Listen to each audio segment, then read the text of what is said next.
Hey, Mark here, and wanted to give you an update on my Ed Brown Cobra style 9mm Commander Cobra style because it has the snakeskin pattern on it.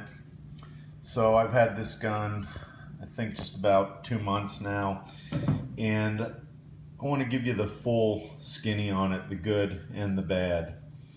The good is it's a beautiful gun. It feels awesome in the hand. I absolutely love the grips.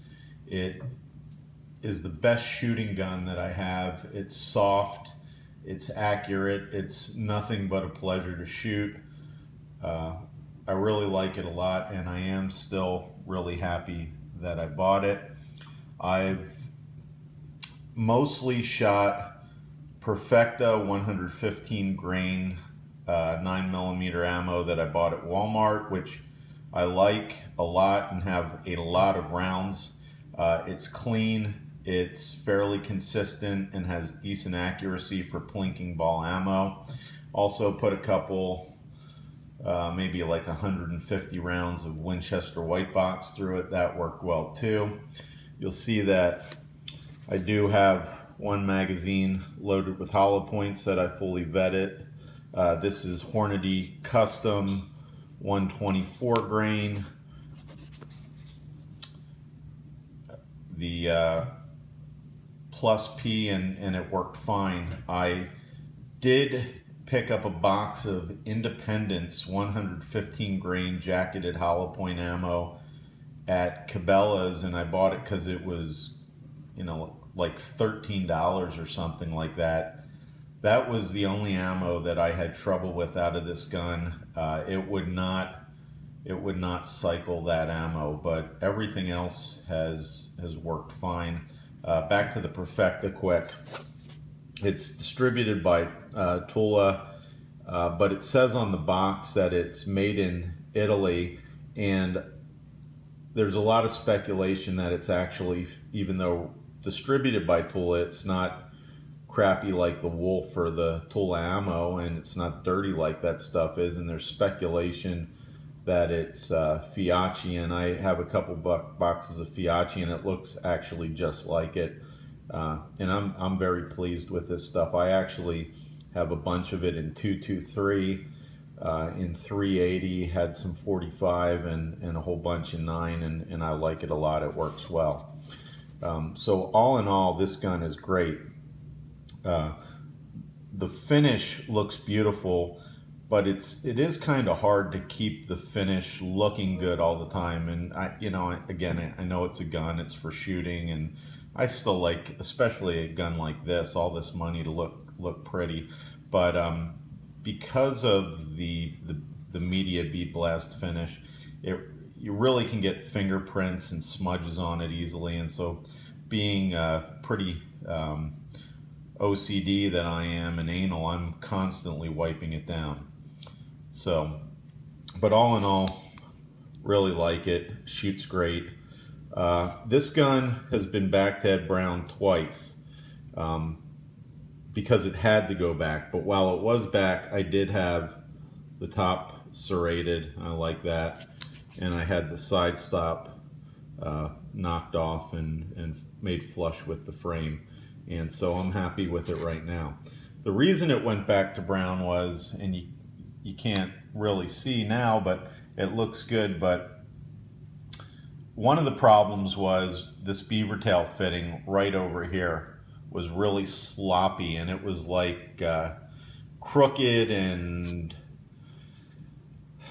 it just not, it came out of the factory really sloppy. Like it made a little turn and then it went straight again. And Brown even apologized to me for that, and Justin commented that he wasn't sure how it got out of the factory that way. But they did the best they could to make it as close to perfect now as it can be, and I'm happy with what they did. The other problem I had was with the front sight. If you saw my first video, you'll know that after shooting like the first 95, 96 rounds, the front sight blew off. And Brown sent me back a package of roll pins. I was able to put the front sight back on, shot it again, it blew off, it came, roll pin came out again. Sent the whole gun actually back to Brown for the work I just talked about and to have the front slide put back on. They did the work, they put the front slide back on, got the gun back, went to the range, and within 50 rounds, the roll pin was coming out again. I tapped it back in, went to the range again, shot some more. Again, this is after it was back to Brown one time, roll pin coming out again. I called Justin, he said, hey, just send the slide in.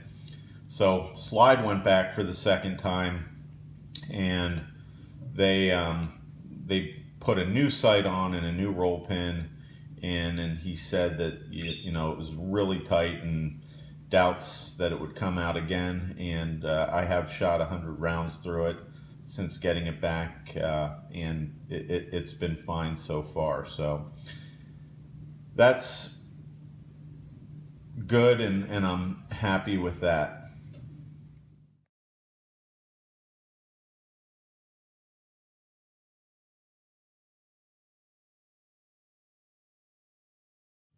I do want to say that I am a little disappointed though with the problem, with the finish problem at the beaver tail that I talked about.